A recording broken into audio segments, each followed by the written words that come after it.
Bakit nawawala ang laman ng class funds, ha? Sinong kumuha na ito? Ma'am, kilala ko po kung sino yung kumuha. Oh, Samantha, sino kumuha? Sino pa ba, ma'am? This is Scarlett. Ha? Wala akong kinukuha. Scarlett, ikaw pala yung kumuha ng class funds? Sumama ka sa principal, ngayon na. Apaka-hype talaga nitong si Samantha. Bye, Scarlett. Dami nito Mukhang makakabili na ako ng bagong phone. Ha! Nahuli din kita! Ikaw pala yung kumukuha ng mga class funds natin? Oo, ako yung kumukuha. Bakit? May problema ba? Ang problema ko, ikaw. Ako pa sinisisi mo na kumukuha ng class funds, ikaw naman talaga? Isusumbong kita kay ma'am. Wala ka namang ebidensya. Ikaw ang isusumbong ko dahil naniniwala naman sa akin si ma'am. Humanda ka sa akin, Samantha.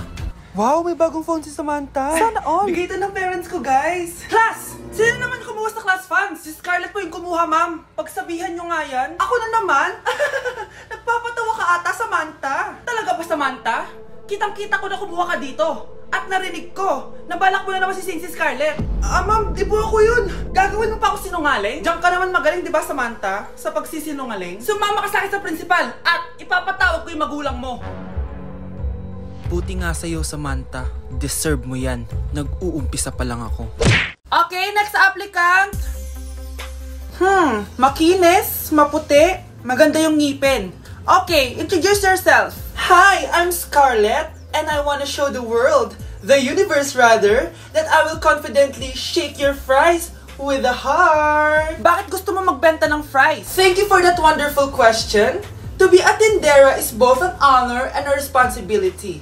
If I were to be a tindera, I will use my voice to influence the youth. Thank you. Okay, eto, mas mahirap na tanong.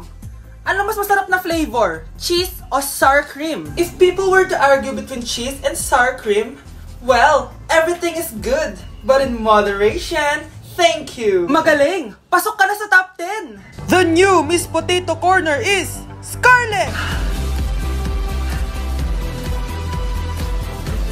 Nasaan na yung 1 million na prize? Anong 1 million na prize? Magluluto ka ng fries. Pasok ka na sa trabaho. Magluto ka na ng dali. Nagugutom ako. Sige po, magluluto na ako.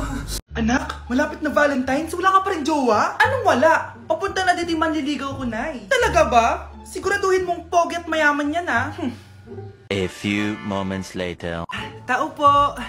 Hello. Ito, para sa'yo. Konti lang to. Sana ma-appreciate mo. Wow, thank you. Anak, yan na ba yung manliligaw mo? Bakit parang di naman mo kamayaman? Nay, ano ba? Hello. Para sa'yo. Bagong iPhone, bagong iPad, car, at house and lot. May gusto ka pa ba? Ayan yung gusto ko. Yung mayaman. Yung ibibigay lahat ng gusto namin. Hindi ko man mabibigay lahat sa'yo, pero mamahalin kita ng tunay. Nagmamahalan nga kayo. Gutom naman. Ako piliin mo. Ibibigay ko sa'yo lahat. Anak, ayusin mo yung pagpili mo. Ikaw yung napili ko. Sabi na ako pipiliin mo. Ang napili kong i-busted. Ikaw yung gusto kong makasama. Na-appreciate ko lahat ng binigay mo sa akin. Ang bobo mo talaga, anak. Boss, pinapatawag ka na ng daddy mo sa mansyon. Sige, papunta na ako. Hindi pala siya gold digger. Sasama kita. So, mayaman ka talaga? Yun naman pala. Sama din ako sa mansyon mo. Hindi pwede, Nay. Bawal sumama ang mga gold digger. Tara na, babe. Una na po kami.